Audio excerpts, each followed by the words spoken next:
I am blessed by knowing people who generously share their resources. These people are my mentors in understanding how to fully live in joy, interconnected with the well-being of people and creation, without any thought or expectation of receiving something in return.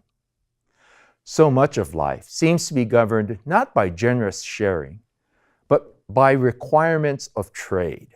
I give something to you and you give something to me.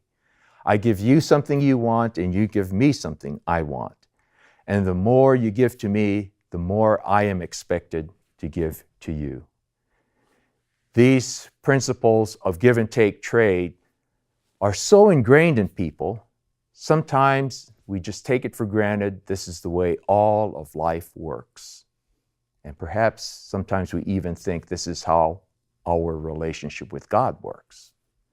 Many of us are aware of questionable personalities who proclaim the more money you give to God through them as their agents, the more God will bless you.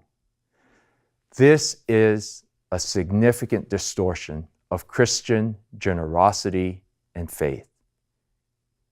In Community of Christ, we understand faithful generosity emerges not from a promise of reward, but from a sacred response of gratitude for what God already has done in our lives. God's generosity is not determined or limited by our response. In our best moments, we give because God gives. God shares, and so we share.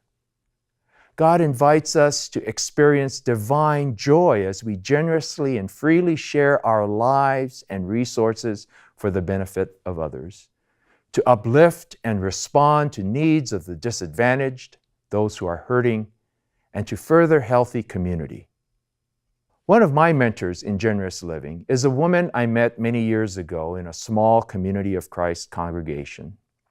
She had minimal resources, yet financially gave in abundance.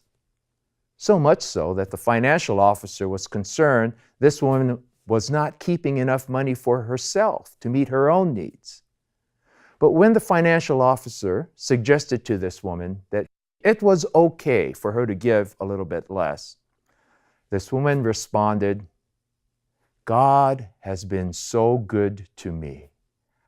I must share as much as I can to help others experience and to recognize God's blessings in their lives." She lived her life for the benefit of others with gratitude and joy.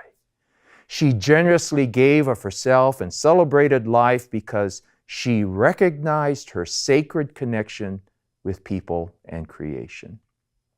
I hope you too have been blessed by knowing similar people who are exemplary models of sharing.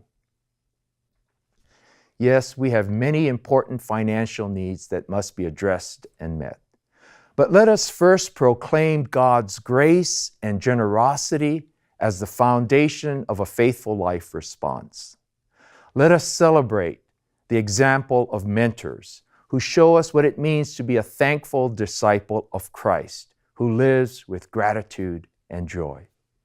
And let us respond generously, not out of commandment, formula, or promise of reward, but because we too seek to live in deep appreciation and connection with people and creation.